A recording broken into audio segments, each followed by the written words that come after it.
ইমাম মুসল্লিদেরকে সিজদায় রেখে নাকি পুলিশের ভয়ে পালিয়ে গিয়েছে। তা আমি ভাবলাম, এ আবার কেমন ইমাম যে মসজিদের মুসল্লিরা সিজদায় থাকবে আর উনি পালিয়ে যাবে। তখন পুরা নিউজটা পড়লাম। নিউজটা ছিল এই যে এক অফিসের একজন লোক অপরাধী ছিল। তিনি জানতে পেরেছেন যে এই মুহূর্তে পুলিশ আসছে কাছাকাছি অবস্থায়। এখন যদি তিনি সবার সামনে দৌড় দিয়ে অফিস থেকে বের হয়ে পালিয়ে যান, তখন তো সবাই বুঝবে কি ব্যাপার, উনি দৌড়াচ্ছে কেন।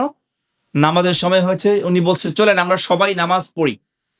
সবাইকে নিয়ে উনি নামাজ দাঁড়িয়েছেন, ইমামতি করেছেন। যে লোক ইমামতিতে দাঁড়িয়েছেন ভালো না খারাপ?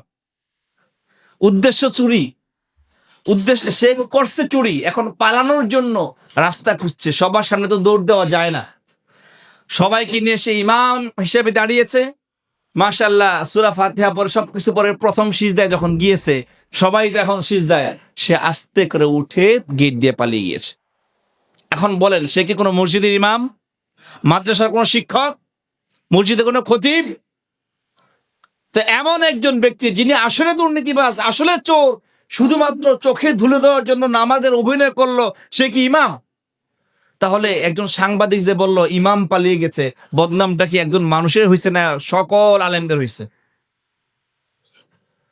এইভাবে করেন প্রত্যেকটা জায়গায়, বহু জায়গায় অনেক ঘটনা ঘটে, কোনো জায়গায় তেমন হাইলাইট করা হয় না। যখনই মাদ্রাসার ছাত্র কোনো একটা করে, যখনই মসজিদে ইমাম সাহেব কোনো একটা ঝামেলা করে, এমন ভাবে প্রকাশ করে যেন মনে হয় সব অপরাধের অপরাধী এই ইমাম।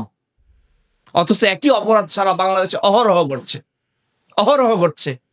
এইভাবে করে মুসলমানদেরকে মানে ইজ্জতে ছোট করার জন্য ইহুদি নাসারারা এমন কোনো কাজ নাই যেটা করে না, এমন কোনো কাজ নাই যেটা করে না। মুসলমানদের কুরবানি আসলে বলা হয় পশু কেন হত্যা করে, অথচ সারা বছর ওরাও কিন্তু খায়, খায় না?